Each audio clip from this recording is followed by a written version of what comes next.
Hello tout le monde, c'est Charles, j'espère que vous allez merveilleusement bien. Comme d'habitude, moi ça va très très bien aujourd'hui. Sujet intéressant parce que je sais que je vais dire mot pour mot une phrase que beaucoup d'entre vous, qui en tout cas ont envie de se lancer en tant que professionnel dans la vente de gâteaux à la maison se sont dites, c'est « J'ai peur de perdre la passion si j'en fais un job de vendre des gâteaux ». Je sais que vous vous l'êtes dit, je sais que en tout cas, si vous êtes en train de regarder cette vidéo, il y a de fortes chances que vous vous soyez dit ça à un moment donné dans votre vie. Et je sais que c'est le cas, pas seulement pour la pâtisserie, mais pour n'importe quel indépendant qui se met à se lancer dans une zone de passion. Et c'est fou de se dire ça parce qu'en réalité, on a été tellement programmé à faire un truc qu'on n'aimait pas, que quand tout d'un coup on se pose la question de faire un truc qu'on aime, on se met des blocages, des freins à la con, de se dire « Eh ouais, mais peut-être que je vais perdre la passion ». Je vais vous mettre ça un peu en perspective pour voir si dans votre tête, ça devient évident ou pas. Aujourd'hui, le cas principal d'entre vous, c'est vous avez un job, vous avez un 35 heures semaine. Et peut-être que pour les plus motivés d'entre vous, vous pâtissez le week-end, tous les week-ends, vous pâtissez peut-être 5 heures par semaine.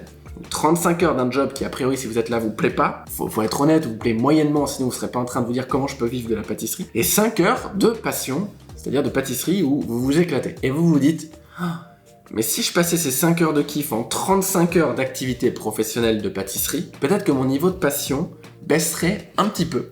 Et au passage, c'est possible, je suis pas en train de dire que ça va pas être le cas. Ouais, c'est sûr que votre relation à la pâtisserie sera différente. Ok, on va pas occulter ce truc-là. Mais est-ce que vous préférez passer 35 heures dans un truc qui de toute façon vous plaît pas du tout, de base même quasiment, et dans lequel vous vous sentez pas à votre place, mais avoir ces 5 heures de kiff tous les week-ends, ou ne plus avoir ces 5 heures de kiff tous les week-ends, au passage vous ferez autre chose pendant ce temps-là, mais avoir 35 heures à faire quelque chose qui de base vous passionne, et peut-être le niveau de passion va passer de 10 à 9 parce que vous allez avoir des nouvelles contraintes, ok, ce sera une activité pro, mais où vous kiffez ce que vous êtes en train de faire. Est-ce que l'équation est flagrante? Vous allez perdre ces 5 heures de pur kiff, pure passion, mais vous allez aussi perdre 35 heures pas du tout à votre place. Qu'est-ce qui est gagnant-gagnant pour vous? C'est avoir 5 heures de méga kiff le week-end, les 35 heures qui vous plaisent pas du tout, ou ne plus avoir ces 5 heures de pur kiff, mais avoir les 35 heures de pure passion qui va peut-être descendre un petit peu parce que c'est une activité pro, mais ou en tout cas vous kiffez ce que vous êtes en train de faire. Au passage, qu'est-ce qui vous empêche de faire ces 35 heures de votre passion mais version job et quand même de garder 5 heures le week-end pour faire juste votre passion pâtisser pour vous? Qui vous empêche de faire ça? Je vous pose la question là. Dites-moi dans les commentaires. Voilà, Gérard m'empêche de faire ça. Qui vous empêche de faire ça? Personne. Donc la passion, vous n'allez pas la perdre. Simplement le fait de pâtisser, ça va plus être juste pour vous. Ça va être aussi pour vos clients, pour les autres. Et puis, j'ai envie de vous dire, ce sera toujours pour vous, mais à un autre niveau. Ce sera pour vous parce que vous aimez pâtisser, ce sera pour vous parce que vous aimez faire plaisir, ce sera pour vous parce que ça vous permet de vivre une vie qui vous inspire beaucoup plus. Si ça, c'est pas suffisant pour vous lancez pas. Je vous le dis droit dans les yeux, ne vous lancez surtout pas. Si par contre vous vous dites, je crois que c'est pas complètement débile ce qu'il est en train de raconter, ça match dans ma tête et je me dis effectivement en faisant le calcul, ça me paraît correct. Je suis prêt ou prête à jouer le jeu de peut-être que le niveau de passion va baisser de 1 ou 2 sur 10, mais au moins, je suis à 8 quoi, je suis à 7, 8, en train vraiment de kiffer ce que je fais. Je suis pas en train de me mentir sur le fait que ça va être tout rose, non. Je suis en train de me dire, au moins, je prends de base un secteur dans lequel je m'éclate. Un secteur que j'adore. Je sais que ça va complètement contre ce qu'on nous a appris à l'école. À l'école, on nous a dit, t'es bon dans quoi? Tu vas faire ça. T'es bon en maths, tu vas être ingénieur. T'es bon en SVT, tu vas faire médecine. Ok. Super. Est-ce qu'on pourrait pas prendre le truc dans l'autre sens, te dire dans quoi t'es bon? Qu'est-ce que t'aimes? Qu'est-ce que t'aimes faire? Parce que c'est facile de devenir bon quelque part. Pendant quelques semaines de devenir très bon dans un secteur. Par contre, quand on est bon quelque part et qu'on n'aime pas ça, on peut pas se mettre à aimer ça en quelques semaines. Ça marche pas. T'aimes pas ça, il y a pas beaucoup de raisons que tout d'un coup tu te mettes à aimer ça. Par contre, si t'adores et que t'es pas bon, il y a beaucoup de raisons que tu deviennes vite bon. Si en tout cas tu mets ton focus dessus. Si ça vous parle ce que je suis en train de dire, là, vous pouvez mettre un petit like en dessous de cette vidéo. Ça m'encourage à continuer ce type de contenu qui peut-être vous font des prises de conscience pour sortir d'un quotidien qui vous épanouit peu pour aller vers un quotidien qui vous épanouit beaucoup plus. Alors oui, c'est pas facile. Oui, c'est challengeant. Oui, il y a des gens qui vont dire mais qu'est-ce que tu fais? Tu quittes un CDI pour ci, ça. Ouais, ok, ça fait peur un peu, c'est challengeant. Quand on a quitté médecine pour se lancer dans la pâtisserie, c'était pas facile, c'était pas tout le monde nous encourage, let's go les amis, les enfants c'est parfait. Non, bien sûr que non. Ça je suis pas en train de vous dire quittez votre job. Qu'est-ce qui vous empêche de commencer à créer l'activité maintenant? Vous voyez ce que je veux dire? Et vous verrez ce qui se passe de cette passion. Est-ce qu'elle perdure? Est-ce que finalement en fait elle est restée au top? Moi je pense que si vous créez l'activité correctement, la passion elle va pas bouger. Et vous me croyez pas, hein, moi je l'ai vécu. Moi je l'ai lancé l'activité. Donc je sais exactement ce que je suis en train de raconter. Je suis passé de j'étudie en médecine et je pâtisse 1 heure ou 2 par semaine dès que je peux, à ma life, c'est pâtisser.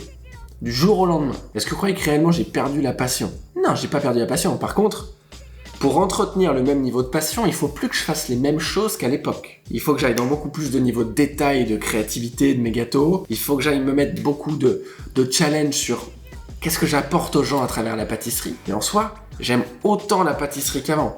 Juste avant de vous tourner cette vidéo, je viens de pâtisser encore avec Ava. Et je me dis, c'est fou, ça fait 5 ans que je fais ça. J'aime toujours autant prendre ma poche à douille, faire en sorte que ce soit magnifique, mettre mon petit gel citron dans ma tarte, là, je me dis ça. J'adore! Et pourtant, ça fait 5 ans que je fais ça, tous les jours. Donc, est-ce que la passion va s'essouffler ou pas? J'ai envie de vous dire, allez voir! Mais qu'est-ce que c'est dommage, je sais pas ce que vous en pensez, qu'est-ce que c'est dommage de rester là à se dire peut-être qu'elle va baisser, du coup, j'y vais pas. Je vous laisse un petit blanc là pour que cette phrase, elle rentre dans votre tête. Est-ce que ça vaut le coup pour vous d'aller voir si la passion elle va bouger ou pas? Si c'est oui, dites-le moi en commentaire. Je vous encourage dans cette vidéo à prendre une décision. Oui ou non, je décide que je vais aller voir. Je vais tester. Je vais jouer le jeu jusqu'au bout pour voir si effectivement elle baisse ou pas. Parce que c'est quand même dommage de ne pas se lancer parce que peut-être qu'elle va baisser. De pas se lancer parce que peut-être que ça va pas marcher. De pas se lancer parce que peut-être qu'on n'arrivera pas à en vivre. Ah mais peut-être qu'on va arriver à en vivre. Peut-être que ça va super bien marcher. Peut-être qu'on va s'éclater. Peut-être que la passion va se décupler en faisant notre activité pro. Et peut-être tout ça aussi. Moi, je peux pas vivre sans expérimenter tout ça pour vérifier. Peut-être que vous, c'est ok. Je vais vous dire la même chose à la fin de chaque vidéo. Si vous avez envie de vous challenger et aller voir, je vous mets un lien dans la description qui vous permet de réserver un appel d'1 heure, 1 heure et demie, 100% gratuit avec un membre de notre équipe. Cet appel, il sert à quoi? Il sert à mettre en place pour vous le plan d'action concret sur mesure en fonction de vos objectifs, de ce qu'il faut que vous fassiez dans les prochaines semaines, les prochains mois, pour aller vivre de cette activité de pâtisserie en vendant des gâteaux de chez vous. C'est une opportunité qu'on vous propose maintenant. Ok, je sais pas combien de temps elle va durer cette opportunité. On vous la met là maintenant, vous la saisissez ou pas. Là, je sais qu'il y en a qui sont dans leur canapé en train de se dire je le fais pas. Juste, qu'est-ce que t'attends sur ton canapé là? T'as envie de jouer un peu dans ta vie? Mon coach à moi dit mets du jeu, pas de l'enjeu. Teste des trucs. On va voir si ça marche pas, qu'est-ce qui se passe? Tu prends, ça t'appelle et ça t'apporte pas grand-chose. Qu'est-ce qui se passe? T'as perdu 1 heure de ta vie. Est-ce que tu penses que je te le présente avec autant de confiance si je pense que tu peux perdre 1 heure de ta vie? Si t'es encore là à regarder la vidéo, t'es 100% la personne que notre équipe peut aider au téléphone. Donc tu cliques sur le lien.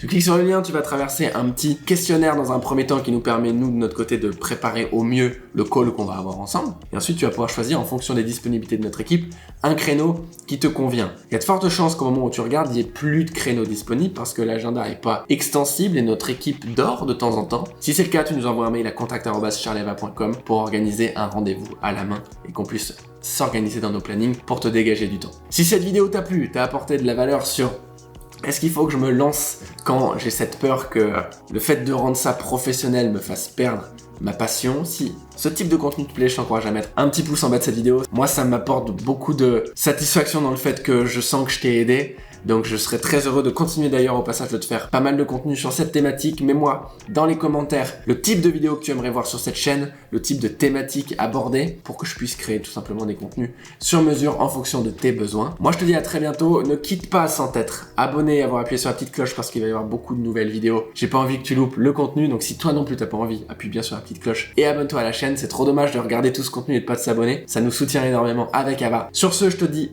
à très vite dans une prochaine vidéo. Ciao.